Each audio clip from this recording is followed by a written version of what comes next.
Días. El día de hoy nosotros vamos a revisar sobre el papel del sistema educativo en la sociedad contemporánea y los retos para su eficacia.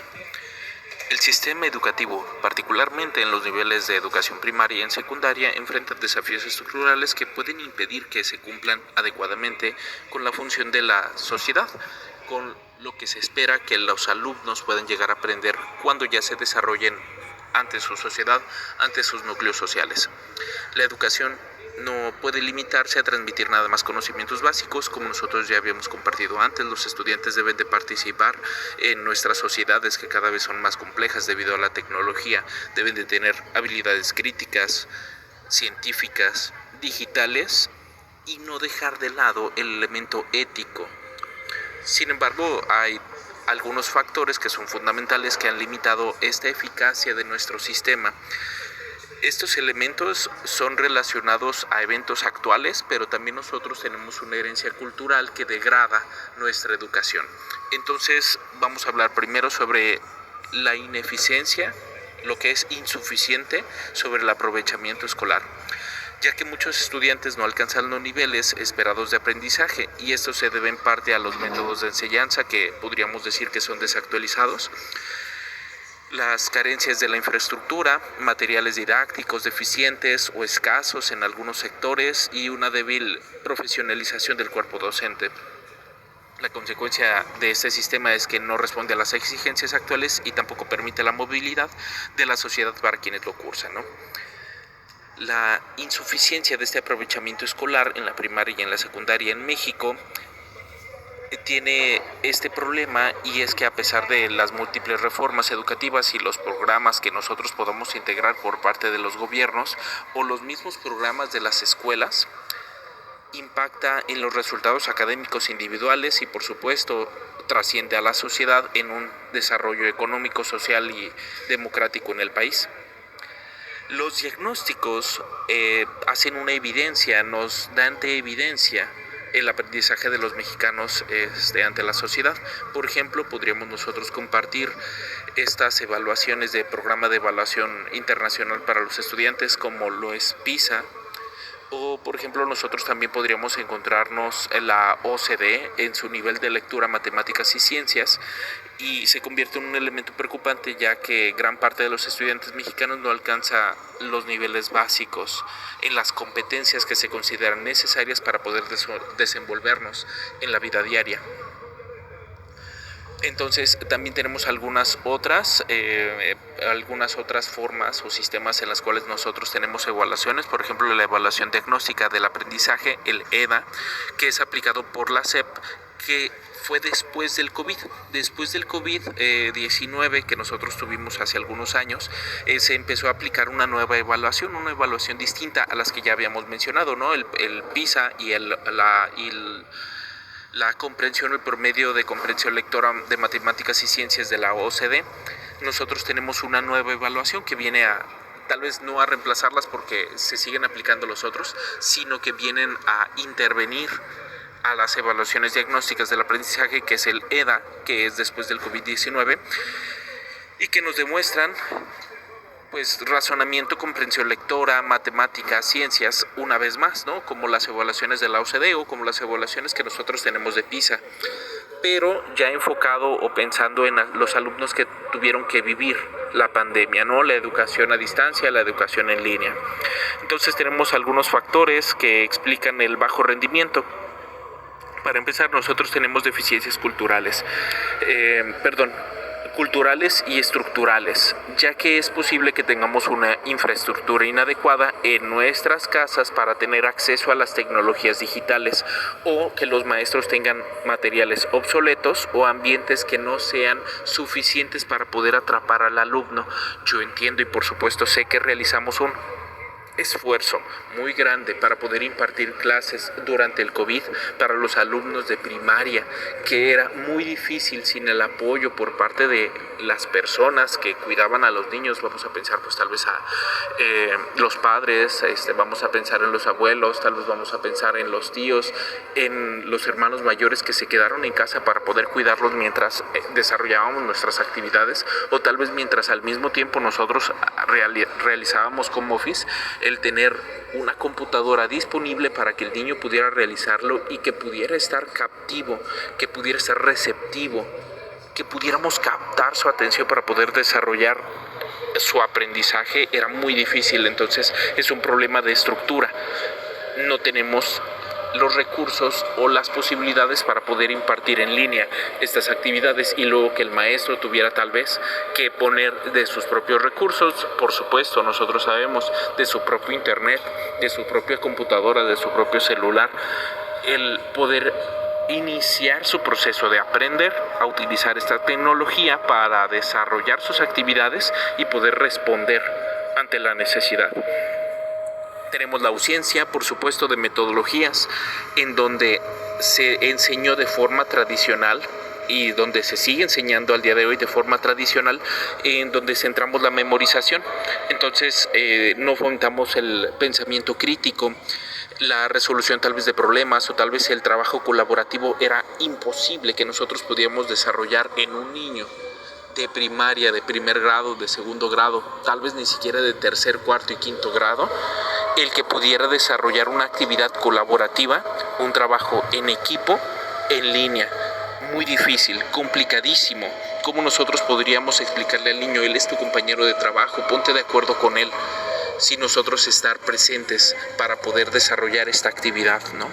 Como nosotros podríamos desarrollar el pensamiento crítico si el niño no tiene la capacidad de retención o de atención como la tenía en el aula.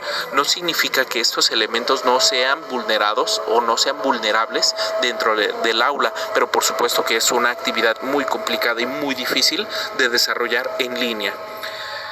También muchos adolescentes, muchos niños se enfrentan condiciones de pobreza, mala nutrición, trabajo infantil, violencia, que afectan por supuesto su capacidad de aprendizaje. Pero ese es un pan de siempre.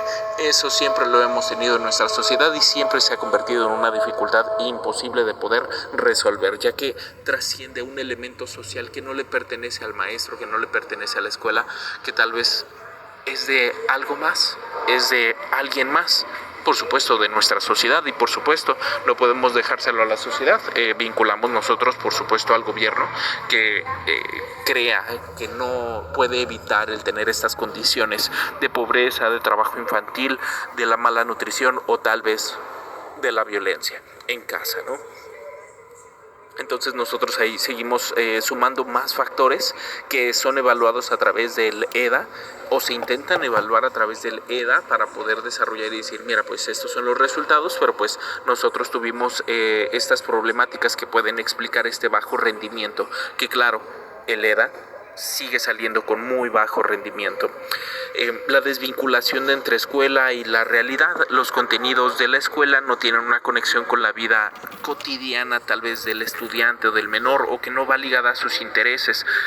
Es un poco difícil poder ligar los intereses de cada uno de los alumnos si nosotros tenemos un material a distancia. No podemos captar su atención, nosotros no podemos desarrollar o implementar las mismas actividades que nosotros teníamos en el aula, y no podemos tener un acercamiento personalizado, ya que la atención se brinda para todos y es muy difícil poder hacer algo particular sin tener que pedir un tiempo extra de esfuerzo a los padres o al menor. Y por supuesto, estando en casa tendrían que estar los padres presentes para poder realizar ese esfuerzo extra. Por supuesto que la pandemia nos dejó un rezago educativo del 2020 al 2022 que duró la pandemia, y que, bueno, nosotros sabemos que seguimos teniendo casos de COVID y que no se ha erradicado, pero por supuesto nosotros ya no tenemos este cierre de emergencia sanitaria que duró del 2020 al 2022, que provocó pérdidas significativas en el aprendizaje. Aunque se implementaron las estrategias a distancia, pues no fueron accesibles para todos, lo que amplió las brechas existentes. Para que los menores no quedaran en un rezago escolar, para que no quedaran atrasados sin tener sus certificados tal vez de primaria, sin poder salir de la primaria, pues fueron avanzando en sus etapas escolares sin tal vez tener los conocimientos necesarios para poder continuar con esos procesos, ¿no? Como consecuencias de este bajo aprovechamiento de nivel escolar son las tasas de abandono escolar. Por supuesto que hubo mucho abandono escolar, sobre todo en la secundaria, donde muchos estudiantes se rezagaron y quedaron eventualmente dejando la escuela, porque necesitaron pues tal vez llegar a trabajar, tal vez porque pensaron que era necesario primero que sus hermanos de algunos otros escalafones escolares más bajos pues primero tuvieran la atención. Si tenemos 3 niños en casa, ¿cómo impartías la educación secundaria a unos y tal vez para otro la primaria, no? Entonces pues complicadísimo, imposible. Podíamos unir tal vez si los dos fueran de primaria, que no tuvieran una distancia tan grande en edades, pero sí es muy difícil que nosotros pudiéramos impartir una clase para alguien de secundaria y al mismo tiempo para impartir los conocimientos de primaria. Entonces pues nosotros tenemos estos problemas. La limitación al acceso a la educación media superior o la superior de calidad hizo también este rezago, ¿no? Para las personas que estudiaban en la secundaria.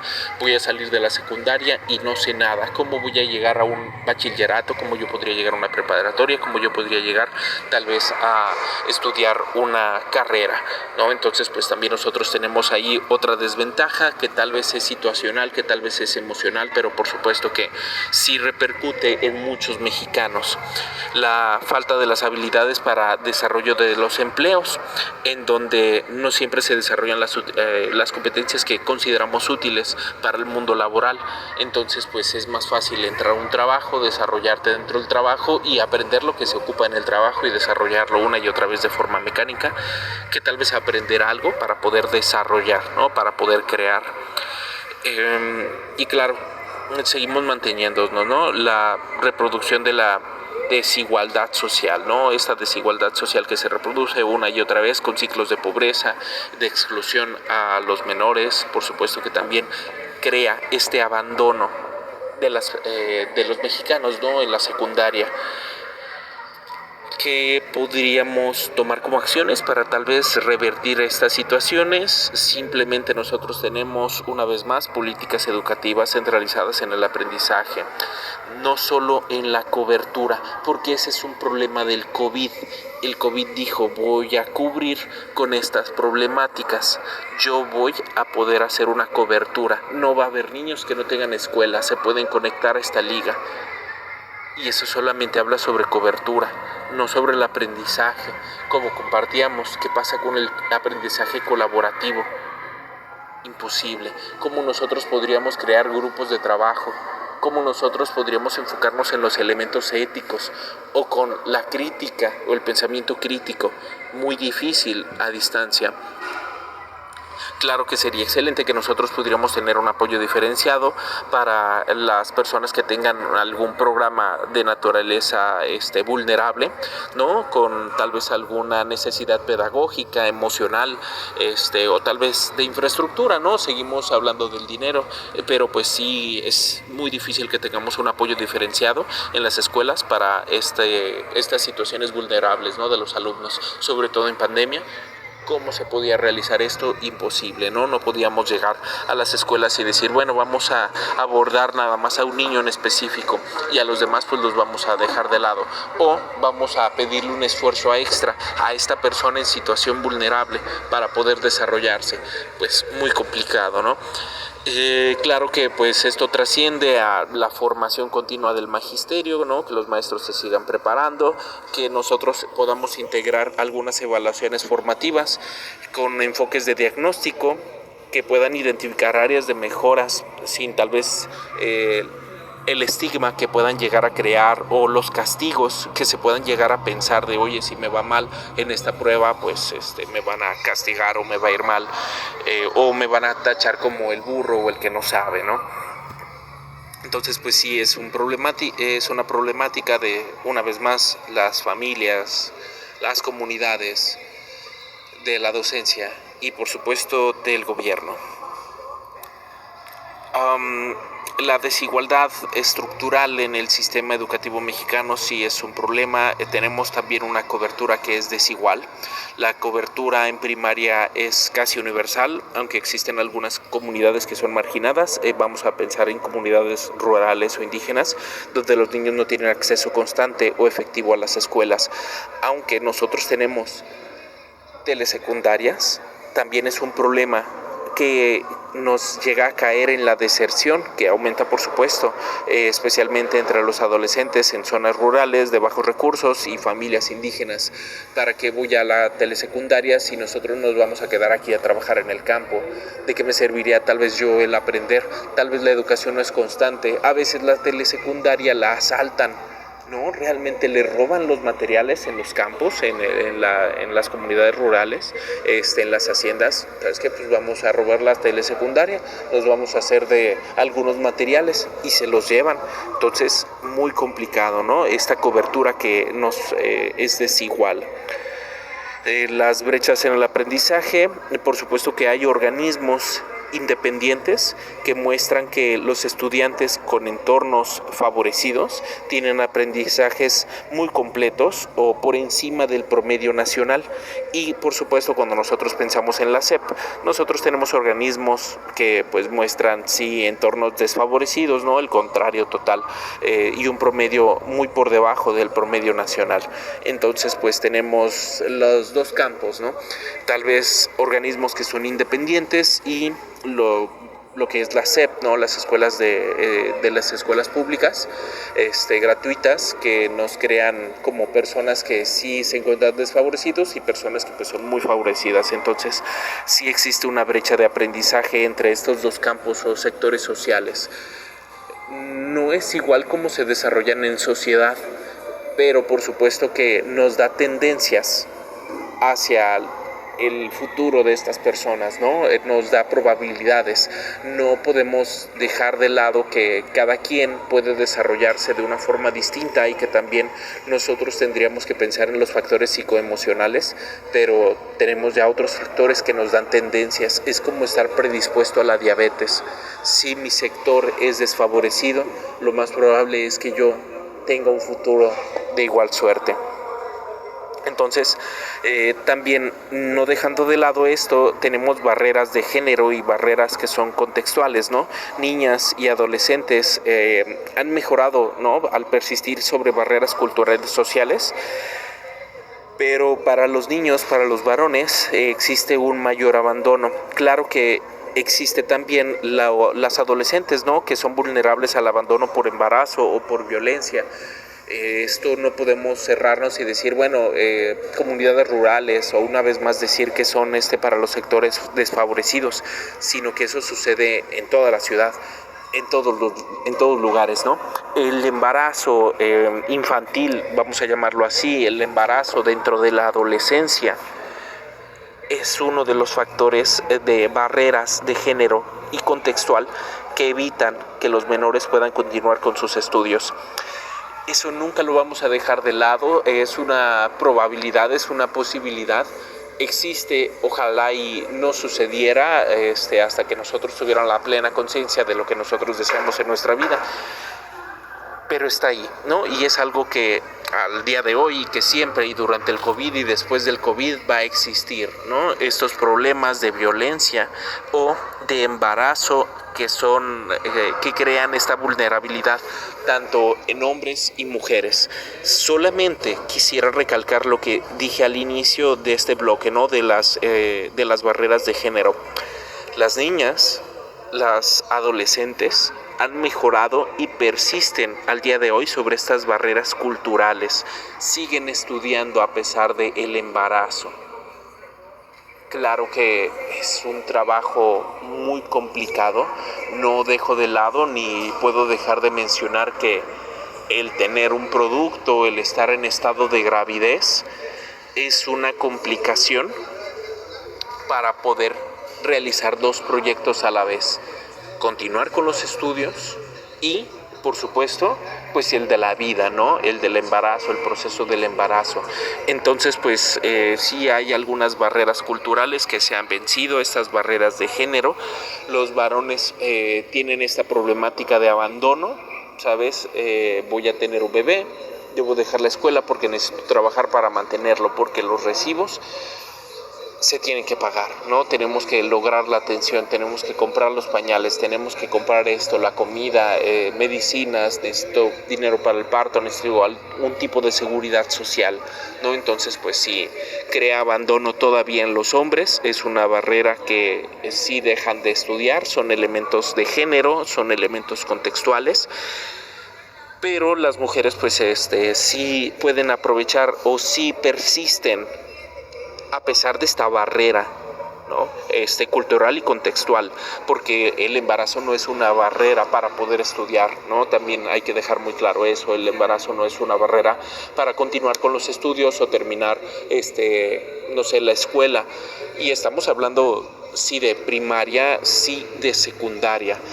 Por supuesto que hay otros contextos, como lo sería la preparatoria, como lo sería tal vez la universidad, pero estamos hablando que existen evaluaciones por parte de la SEP, estudios de la SEP, de estas barreras de género y contextuales. El embarazo en la adolescencia, el embarazo en la niñez, sí, en la primaria. A veces nos puede llegar a sorprender y nosotros decimos, no, bueno, es que es un caso de la Rosa de Guadalupe, una niña embarazada, eso no pasa en México, pero por supuesto que la SEP realiza estudios y tiene estándares de, ¿sabes qué? Esto es lo que vamos a hacer con una niña que tiene este contexto y que pues, por supuesto, está en un estado de embarazo.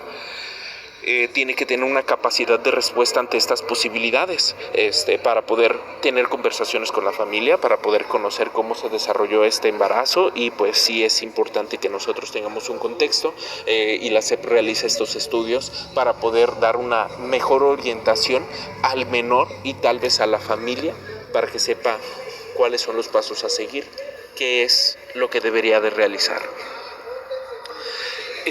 No sé que somos adultos, ¿no? Nosotros ahorita somos adultos y podríamos suponer qué es lo que se debe de hacer. Pero cuando nosotros tenemos una situación así, una niña de primaria, de secundaria, en embarazo, sí es muy complicado y es más fácil tener a alguien que nos pueda llegar a guiar o que nos pueda presentar posibilidades, ¿no? De acción. No sé si ahí tendrá que corresponder a realizar procesos de naturaleza legal, por supuesto, estamos hablando de un delito tal vez, o de la consecución de un delito, o de la persecución de un delito, o tal vez nosotros estamos hablando de material de salud, o nosotros tal vez de acercamiento económico, para poder pues desarrollar nuestra vida, ¿no? Lograr el embarazo, el acercarnos a una clínica, cómo se lleva un embarazo de un menor. Nosotros sabemos cómo se lleva el embarazo, tal vez nosotros sabemos cómo se desarrolla el proceso, pero cuando es un menor ocupamos a alguien que nos explique, que nos dé orientación. Entonces pues entre todos estos procesos la SEP sí tiene una capacidad de respuesta en donde pues dice, bueno, pues yo no me voy a hacer loco, sé que existen las posibilidades, debo de tener un protocolo. Entonces no vamos a dejar de lado que es una realidad que no nos gusta, ¿no? Que no nos gustaría pensar en ella, pero existe. Entonces mencionábamos, ¿no? Barreras de género y contextuales. Bueno, vamos a continuar, ¿no? La mala gestión y la mala gestión nos crea también obstáculos para el mejoramiento de la educación en México, el utilizar mal los recursos públicos. Tal vez nosotros debimos de haber desarrollado algunas otras actividades durante la pandemia para poder lograr nuestros recursos fueran un poco más eficientes, es decir, teníamos estructuras, las escuelas físicamente existían, y qué uso se le daba, pues realmente no tenían un uso, ¿no? Entonces pues tal vez ahí tenemos un problema de estructura. Si tenemos la infraestructura, ¿por qué no nos sirve físicamente para desarrollar algo, ¿no? Por supuesto tenemos la falta de transparencia en los recursos. Cada año México destina un gran porcentaje de su presupuesto, de la recaudación de todos nuestros impuestos, para la educación. Nosotros podríamos decir que al menos en este año, en el 2025, fue más del 3% del Producto Interno Bruto. Es decir, de todo lo que pudo haber generado México en el año, por todos los mexicanos en el año 2024 para usarse en el 2025 fue más del 3% del Producto Interno Bruto. Entonces, pues los resultados podríamos decir que pues no corresponden con la inversión, porque seguimos viendo que pues hay una gran problemática con desabasto, ya que pues sí, o sea, no hay suficientes elementos necesarios para todos, ni siquiera se ve reflejado en salarios, ¿no? Como para decir que los maestros son realmente los que se llevaron el dinero a sus bolsillos, pues tampoco, ¿no? Tampoco corresponde al gasto corriente que son los salarios. Sí hay una mejora, ¿no?, sobre la asignación de las plazas, pero antes pues nosotros teníamos una problemática, nosotros sí teníamos como pues el dedazo, el familiar, este problema de nepotismo. Entonces pues sí era como una consecuencia muy complicada para poder desarrollar. Vamos a continuar, pero esta vez tal vez nosotros vamos a hacer un enfoque distinto, pero vinculado con lo que compartíamos ahorita, ¿no? Con estas barreras culturales. La educación tiene como condición diseñar programas educativos acordes a la equidad social en naturaleza territorial, tal vez cultural, tal vez de género, y sería necesario tal vez el promover la investigación y el desarrollo, de modo que las políticas públicas educativas se basen en evidencia y respondan a realidades del país. Entonces, ¿a qué vamos nosotros, no? Una sociedad en la que el acceso a la educación es la única vía de proporcionar los conocimientos para la vida. Una sociedad en la que el acceso a la educación es la única vía que proporciona los conocimientos necesarios para la vida. Esto alude a la sociedad del conocimiento, ¿no?, que propiamente en el mundo contemporáneo, en la cual hay un acceso a la educación, es necesaria, ¿no?, es totalmente imprescindible para la integración, para la sociedad, para la integración laboral, para la integración cultural. Entonces hablamos de una sociedad que enseña, ¿no? Una vez más estamos pensando en una sociedad que enseña. En México pues se refleja que pues sí hay una urgencia para mejorar la calidad educativa para que todos los ciudadanos puedan enfrentar con éxito los retos de nuestro siglo XXI, ¿no? Vamos a decir que pues ya siglo XXI, siglo XXII, ¿no? Tenemos un nacimiento de los llamados sistemas educativos nacionales. Hay un sistema educativo nacional, y es que nosotros teníamos un contexto en donde los sistemas educativos, nosotros teníamos las ideas de la Ilustración y las ideas de la Revolución Francesa. ¿Bajo qué contexto? Cuando México desarrolló su constitución, dijo, oye, mira, sabes que yo no tengo una constitución y es muy complicado redactar, ¿no? Entonces hace lo que muchos alumnos, voy a hacer un copy-paste. Voy a agarrar la constitución de Francia, la voy a traducir al español y esa va a ser nuestra constitución. Por supuesto, se le agregó, se le modificó algunos elementos necesarios y ahora nosotros tenemos ya nuestra constitución de México. De hecho, nosotros estuvimos heredando algunos elementos que ya no aplicamos porque, pues, por supuesto, nuestra constitución tuvo algunas modificaciones.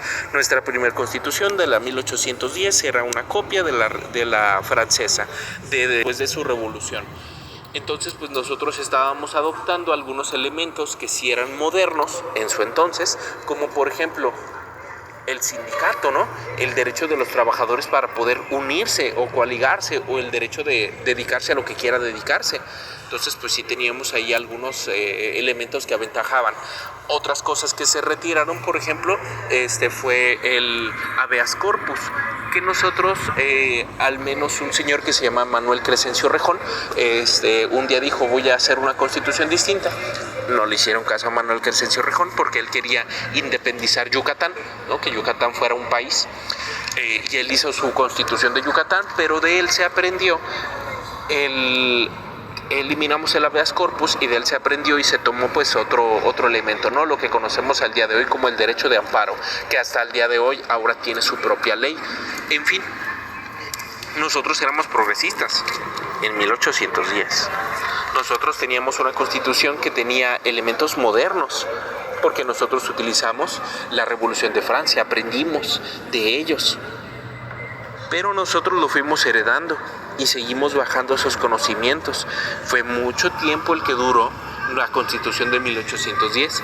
1917 hacemos nuestra propia Constitución, agregamos el amparo, quitamos el habeas corpus, quitamos algunas penas, ¿no? Elementos que eran corporales. Nosotros ya le ponemos que queremos evitar la tortura, la no discriminación. Nosotros agregamos el apartado de que pues ya no existan tiendas de raya, ya no hay esclavos, o formas de esclavización. Excelente, 1910.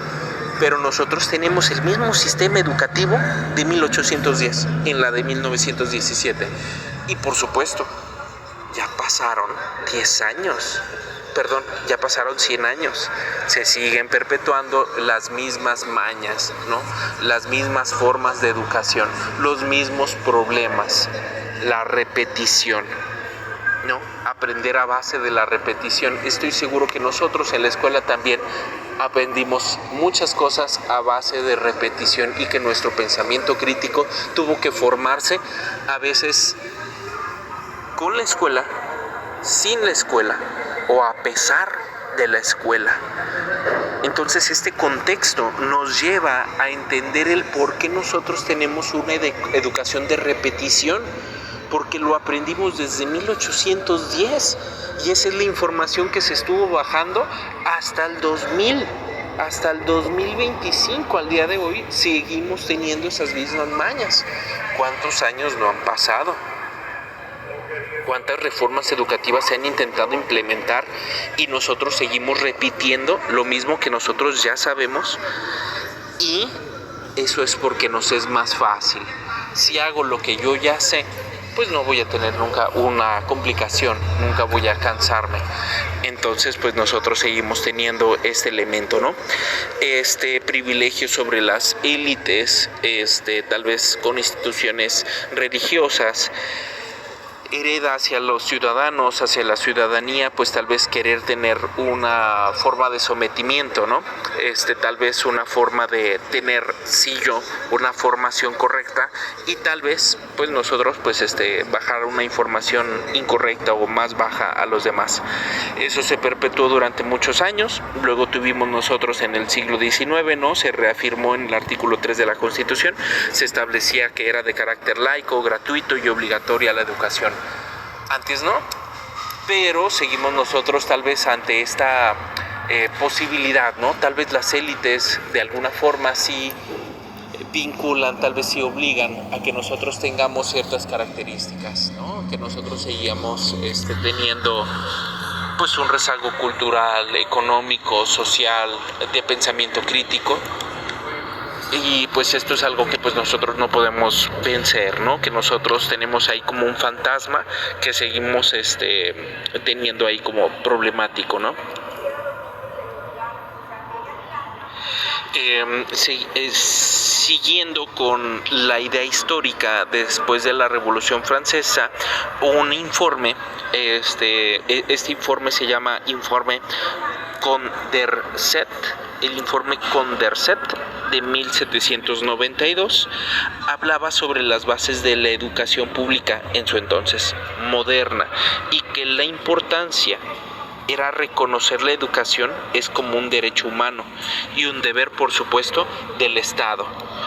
Entonces, en el informe Condorcet, como cóndor, este informe de 1792 nosotros lo heredamos y decimos, bueno, pues hay que dar educación y es un deber del Estado. Entonces, pues nosotros pues encontramos pues algunos avances, pero pues nosotros seguimos teniendo ahí algunos problemas, ¿no? Sí se quiere crear y que se organizara una instrucción pública común para todos los ciudadanos, que sea una garantía respecto a la enseñanza de elementos que son indispensables para todos los hombres. Pero pues ciertamente pues nosotros tenemos ahí un problema, ¿no? Es un texto de 1792. Solamente quiero poner en contexto que no nada más es la Constitución francesa, ¿no? Y que nosotros no nada más pensábamos en la Constitución francesa para hacer una copia, sino que ellos tenían bases e ideas sobre el por qué su Constitución era como lo es, o no sé si ya se modificó, ¿no? Realmente no les puedo decir de la Constitución de Francia, pero sí que México lo heredó, y que ellos sí tenían informes y pensamiento, y que tal vez nosotros lo que necesitaríamos sería tal vez crear nuestro propio informe 2025 con Dorset, ¿no? Que nos hable sobre la educación, ¿no? Sobre cómo nosotros podemos humanizar y reforzar sí este elemento que es un derecho humano y un deber por parte del Estado, pero cómo va a cumplirlo, ¿no? ¿Cuáles son sus planes de acción? ¿Cómo va a establecer este bien común? Claro que nosotros tenemos nuestra garantía individual sobre la educación, ¿no? Que vamos a tener la educación media, la educación básica, la media superior, que nosotros vamos a tener el bachillerato como obligatorio, pero lo vamos a poder lograr, ¿no? Realmente lo vamos a poder tener y va a satisfacer sobre las necesidades del educando, de aquella persona que está recibiendo las clases, ¿no? Entonces, pues las últimas décadas se ha extendido la gratuidad, ¿no? Hasta el nivel medio superior. Esto es algo que sí ha estado beneficiando al menos durante los últimos años. Nosotros ahora tenemos escuelas que son de naturaleza como las universidades, que ya puedes acceder a ellas sin la necesidad de tener un gasto, ¿no? Un gasto en específico. Entonces, pues ese también sería un elemento de avance. Sí garantizamos la creación de un sistema público de enseñanza abierto para que todos los ciudadanos puedan acceder a ella, ¿no? Desde la educación elemental considero necesaria para la población, ¿no? Entonces, pues ya hay universidades públicas que no son de paga, que no cuestan, que a pesar de que sean de naturaleza autónoma, no tienen un costo. Hasta la UNAM antes tenía un costo, ¿no? Era muy barata, pero sin embargo, pues existía un costo, una cuota escolar. En México, pues claro, la educación es obligatoria y abarca pues desde la educación inicial hasta la media superior, reflejando pues que tenemos un reconocimiento pues a nuestros derechos, ¿no? Sobre todo pues al aprender en los primeros años de nuestra vida. Rechazamos categóricamente, ¿no? La segregación por un nivel socioeconómico, de origen étnico, de género o de discapacidad. Esto, como compartíamos desde hace algunos años, nosotros seguimos teniendo como un pequeño avance sobre las políticas de las becas, de las escuelas de tiempo completo, de educación intercultural, en donde pues nosotros ya no tenemos un problema de origen étnico o de género o de discapacidad, ¿no? Los alumnos, no importa si eres una persona con una discapacidad, puedes ingresar a la escuela primaria, a la escuela secundaria. Existe una mayor capacitación con los niños, ¿no? Con los menores para que puedan desarrollarse. Entonces sí es una mejora, ¿no? Sí es algo que nosotros tenemos para poder aprovechar. Entonces pues nosotros tenemos este mismo universo. ¿Qué nosotros tenemos como problema? Pues nosotros mencionábamos, ¿no? La opacidad, ¿no? Ante nuestras políticas culturales, sociales, económicas y por supuesto políticas.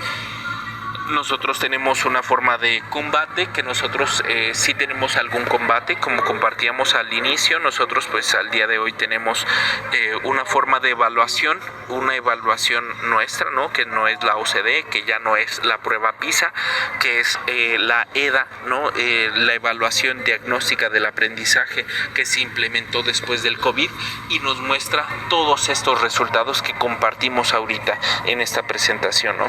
Entonces pues nada, les agradezco por su atención y que tengan un buen día. Hasta luego.